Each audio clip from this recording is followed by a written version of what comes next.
I feel like I've been in limbo and I'm stuck in Yuma. I keep trying to make it from Phoenix to San Diego, and Yuma's pretty much where I end up. Totally illogical, isn't it? Given the fact that San Diego's only 200 miles that away, why don't you just go? Exactly. So my question being is on relationships. Can you dumb it down for me?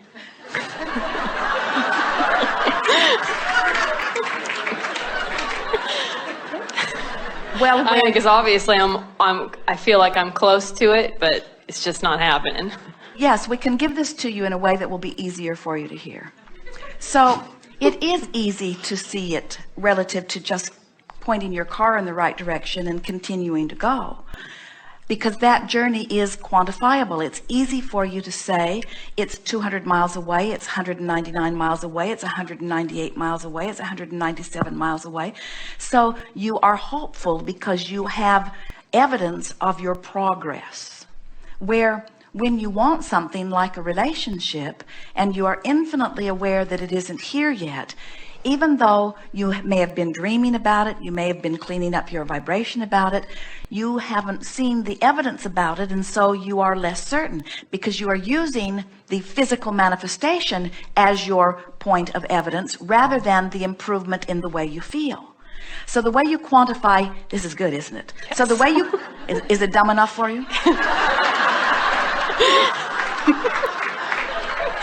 Yeah. It's a wonderful question, and we are pleased that you are asking it in this way, because it is tricky when you have been using what you see with your eyes and hear with your ears and so on as your acknowledgement of what's happening, to have something that is 99% created and not be able to see it takes an element of faith that if you don't know about the laws of the universe and you don't know that the way you feel means something, what happens is you'll be moving along. You'll find a positive thought. You'll think about what you want. You'll view something that you appreciate. You'll come into vibrational alignment with the idea of this, and you are moving right along to it. And then you'll see someone who right now has exactly what you want, which reminds you that you don't have it right now, and you turn upstream. So all that's happening is you're turning toward it and away from it, and toward it and away from it, because you're letting what is control the direction of your thought rather than what you want to be. So the key is you have to take the relationship out of the equation. Take the guy out. Yes, for this reason, because did you hear us earlier when we said being without him has caused you to want him, and being with the wrong ones has caused you to specify what you specifically want? In other words, you have created this magnificent relationship that your inner being is already fully enjoying. We'll give you more about that in a moment. So as this relationship is already come to vibrational fruition and you're feeling good about whatever, you're moving toward it. As you feel bad, you're moving away from it. So the work has already been done relative to the creation of the relationship. Now your work is to hold yourself in vibrational alignment with the well-being that is waiting for you, which means your work now is to feel good. So this is the dumbing down part that we really want you to hear, and it is not a dumb question at all. It's the elementary question that you have posed so beautifully. You have to care about how you feel, not about the guy, because the guy's a sure thing. But when you pick up the stick that says my mate, you pick up the stick that has him missing on one end, and you don't believe he's present on the other. So every time you activate the vibration of relationship, it turns you upstream. Where if instead of activating the vibration of relationship, you were activating the vibration of things always work out for me, I'm getting a handle of this, I know what I'm doing, I've been envisioning, my life has caused me to put him there, I know he's there, I don't have to worry about when he's coming, and you get focused upon other things that make you feel good, or things about that make you feel good, before you know it, you'll be there. What you want is a sure thing. It's just a matter of you allowing yourself vibrational alignment with who you are. So when your quest is alignment with who you are, we promise you your lover will be there. Well, what's happening with you is your picture of who you are and what you want is so vivid, and you are in the process of coming into alignment with that vivid picture. So the timing of this relationship is not because he's late in showing up. It's because you are wanting to come into alignment with who. It is so much better to be in alignment with who you are, him be in alignment with who he is. And when you rendezvous, you're two people in alignment who then recognize each other. But if you meet him before he's in alignment, or if you meet him before you're in alignment, then you miss it, you see. And that's all that's been happening. And that's just fine. Don't want to rendezvous with someone that is not in vibrational alignment with your total picture of what you are wanting. Agreed? Mm-hmm. So you are so on track. Everything is so unfolding perfectly. You have not one thing to be worried about. From what we know of your vibrational escrow and from what we feel of you, your sensation should be one of elation. You should be romping towards San Diego, not dragging your heels on the pavement. Right. Well, that's what I think. And don't let anyone else's criteria about how long it's taking, about where you're looking. You don't have to go looking for this. This will come and find you. Your role is to be happy. Happy, and in your happiness, you will be inspired to the conversations, to the rendezvous, to the actions. And don't worry. Don't walk into a room and look everywhere. Is it you? Is it you? Is it you? Is it you? Instead, say to yourself, you're there. I'll know you when I see you. And when all the bells and whistles go off, I'll take a second look. And until then, it's not you. Okay. Don't talk yourself into anyone. This one's going to feel great. Good morning, Abraham. Thank you very much for coming to Atlanta. Several years ago, you gave a practical example of attracting money. And the example was keep a $100 bill in your wallet and imagine all the things that you could buy with it, even if it were a pair of shoes that you couldn't fully afford. So, therefore, practicing the feeling of prosperity. Yes. And so, I can't afford both shoes, but I could afford one of the shoes. And so you get a good feeling out of this. And this is a great practical exercise. So could you please give us a practical exercise for attracting love and the feeling of love? Well, we think you started with a very good premise and it dovetails perfectly into what we've been talking about all morning here, and that is, if you can find the feeling, then the other will come. Now, in this case, you're sort of looping around, and we get why you're doing it, and we understand that the processes that we've offered have sort of set you into that place. Let's be clear here.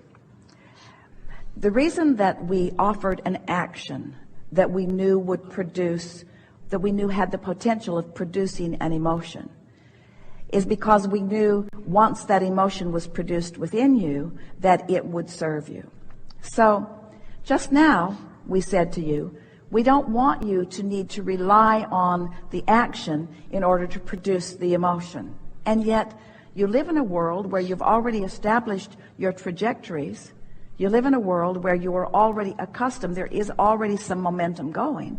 So, did you play that game? Did it resonate with you? Was it something you wanted to do or did? Esther did. She put that $100 in her wallet, and she spent it all day long. All day long. All day long. Now, $100 wouldn't go far enough for her. Yes, the answer is yes, I do that, and I have plenty of money.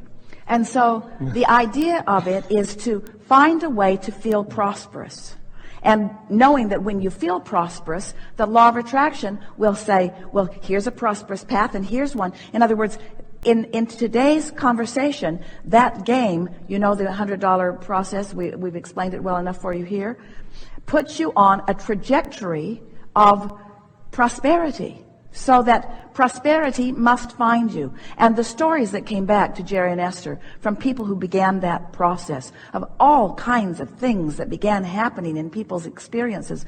And the thing that made it most exciting for them and for us and for Jerry and Esther is that these people who were applying it now had an absolute correlation between the feeling that they had deliberately induced and the universal response to that feeling. So that's what you're asking for here. How can I find that feeling? Now, in other words, you could use that process to work for you, or you could use that process to work against you.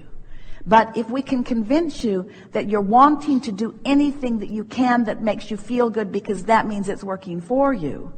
So, in the same way, in the absence of a relationship, you have to look for the components of what a relationship would feel like and acknowledge that you've already got something comparable to that $100 bill.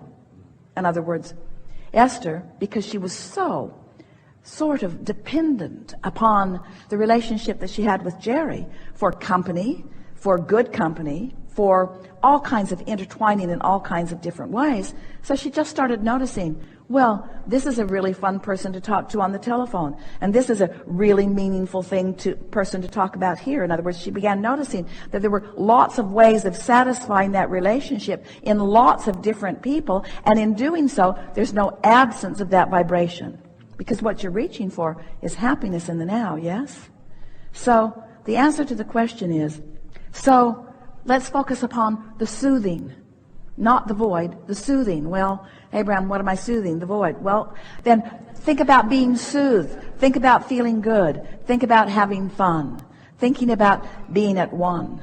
Think about your inner being. Think about source energy who is always with you. We want you to know that the reason that most people are looking for a partner is because they're trying to fill the void that really can only be filled with alignment. And so what you might say is, in the same way that I have this $100 bill, I've got this non-physical partner. I've got source energy. I have the ability to focus. I have the ability to feel good. I have the ability to align. I have the ability to attract whatever I'm wanting. This falls into the category of starting in that general place, you see. Because we don't think that we wouldn't get a blow-up doll and put it in your wallet. And that's sort of the analogy that you were reaching for with the $100 bill. In other words, you have to find a way to achieve a feeling of ease about something that you've been feeling angst about. And there are a lot of different ways of going about it. So let's find the analogy. We think it was a really fair question. So, Abraham, you told me to put $100 in my wallet, and if I would notice that it was there, instead of noticing that I didn't have it, notice that I did have it.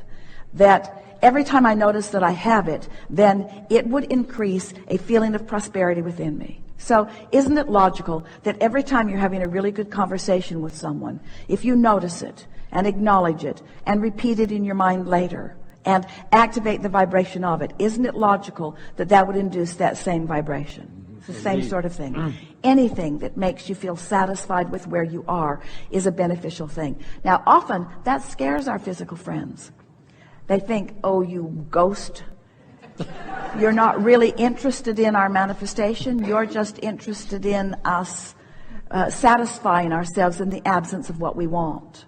And if I get really satisfied with the absence of what I want, then the universe won't give it to me, because I learned from my mother the way to get things was to throw a fit. And if I act happy before I get the thing that I know I need to make me happy, then is the universe going to really give up the goods? And we say, oh, please tell us we're past that understanding.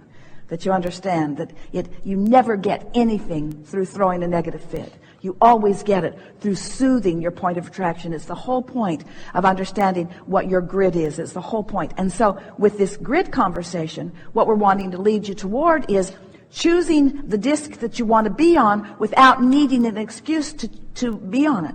So in some ways we have evolved past the $100 bill process, because that says, give me a $100 bill and I'll spend it and spend it and spend it and I'll end up on the high-flying disc.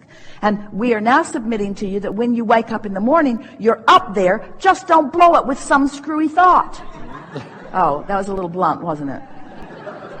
When you wake up, you're there. You're there. You have vibrational currency. Just mean to stay there, and every day you'll get better at it. Every day you'll get better at it, until eventually you will wonder why you were ever worried about anything, because you have the means to everything within your vibrational countenance.